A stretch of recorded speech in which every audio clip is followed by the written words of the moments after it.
Olá, galera. Sou o professor Ilso Pessoa, aqui do Acadêmico News, o cursinho que mais aprova na região norte. Se eu fosse você, eu vim assistir umas aulas aqui com a gente para poder conseguir a sua vaga na universidade. Nós selecionamos uma questão sobre metabolismo energético, que o feitio dela, né, o conteúdo que ela cobra, tem aparecido bastante nas provas no Brasil de um modo geral. Então, se acontece no resto do Brasil, pode acontecer também no nosso estado. Beleza? Então, é uma questão básica, uma questão de memorização, diria inclusive, aqui menos interpretação e mais um pouco de memorização, mas conceitos básicos sobre respiração celular. Ok? Então vamos relembrar aqui esses conceitos e explorar um pouco mais o conteúdo dessa questão. Diz o seguinte: a respiração celular é um processo de obtenção de energia através da oxidação de uma molécula de carboidrato, geralmente a glicose. Nós, na sala de aula, dificilmente falamos de outra coisa, até assim, raras exceções. Geralmente a gente, quando coloca no quadro, coloca se referindo à glicose. Pode ser frutose, pode ser lactose, pode ser outra substância orgânica.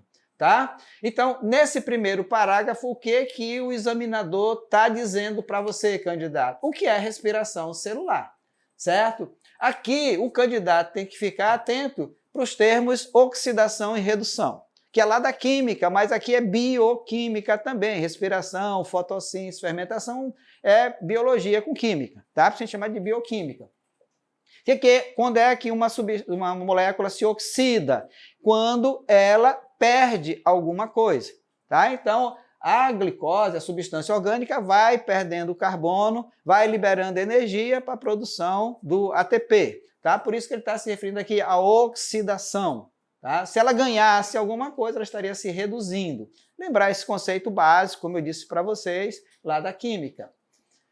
Aí, a segunda frase, né, continuando, ele diz o seguinte: com relação às etapas do processo respiratório e o local de ocorrência nos eucariontes, então ele está especificando de quem, né, aqueles seres cujas células têm a carioteca, o núcleo é delimitado pelo aquele envoltório, né, membranoso.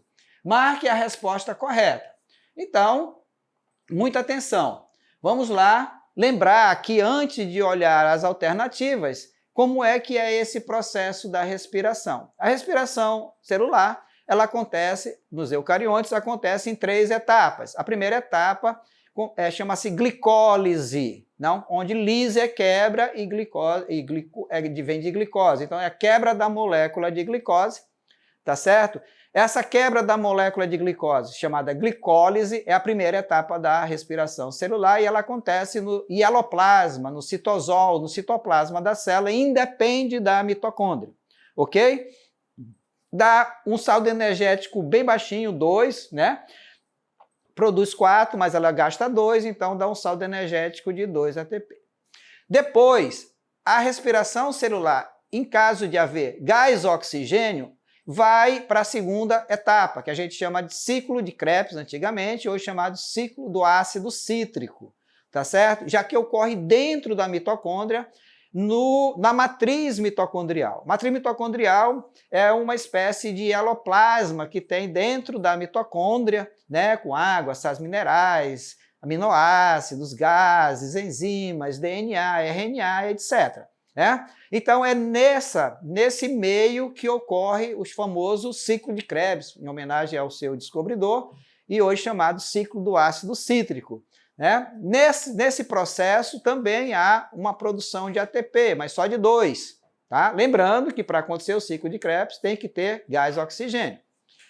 Aí, acabando o ciclo de Krebs, os aceptores intermediários de hidrogênios, os NADs e os FADs, são direcionados para a crista mitocondrial, onde ocorre a terceira etapa da respiração, a terceira e última etapa, que é chamada de cadeia respiratória, cadeia oxidativa, onde se há, então, a maior produção de ATP do processo da respiração celular aeróbica. Então, você tem que ter isso em mente, o nome de cada uma das fases, aonde que acontece e qual delas é a mais energética. Tá? Então, relembrando, a primeira é a glicólise, acontece no citoplasma. A segunda, o ciclo do ácido cítrico, o ciclo de Krebs, acontece na matriz mitocondrial. E a terceira, chamada de cadeia respiratória, cadeia oxidativa, e acontece nas cristas mitocondriais. Das cristas mitocondriais há o maior rendimento energético. E, para poder acontecer as três, precisa ter o gás oxigênio. Só não precisa na primeira etapa. Então, vamos lá. Então, voltando à questão, temos aqui no enunciado a definição do que é a respiração e ele quer saber, fala do local e a ocorrência nos eucariontes. Qual é a resposta correta? Alternativa A. A glicólise é a primeira etapa? E ocorre na matriz mitocondrial? Não. Então, se a primeira premissa é verdadeira, a segunda é falsa, está tudo falso. Aonde que acontece a glicólise? Acontece no citoplasma, no hieloplasma. Então, o errado está aqui no local, ok? B. A cadeia respiratória é a segunda etapa? Não. A cadeia respiratória é a terceira etapa. Então, já está errado aí. E ocorre na membrana mitocondrial? Sim, a segunda está verdadeira, mas a primeira está falsa, então está prejudicado essa alternativa. Letra C. O ciclo de Krebs é a segunda etapa e ocorre no citoplasma? O ciclo de Krebs é a segunda etapa? Mas não acontece no citoplasma, acontece na matriz mitocondrial. O que acontece no citoplasma é a glicólise. D. A cadeia respiratória é a terceira etapa? E ocorre no citoplasma? Não, acabei de falar que o que ocorre no citoplasma é a glicólise. Então, ficamos com a letra E, que diz o seguinte: a glicólise é a primeira etapa? Sim. E acontece no citoplasma? Sim. Então, a alternativa que o candidato deve marcar aí é a alternativa E e ser feliz. Faturar esses pontinhos, passar na frente da concorrência e conseguir a vaga na universidade. Mas para isso você tem que frequentar o melhor cursinho, o cursinho que mais aprova na região norte do Brasil, que é o Acadêmico News. Vem para cá também, você. Vem ser feliz aqui com a gente. Um abraço, até a próxima.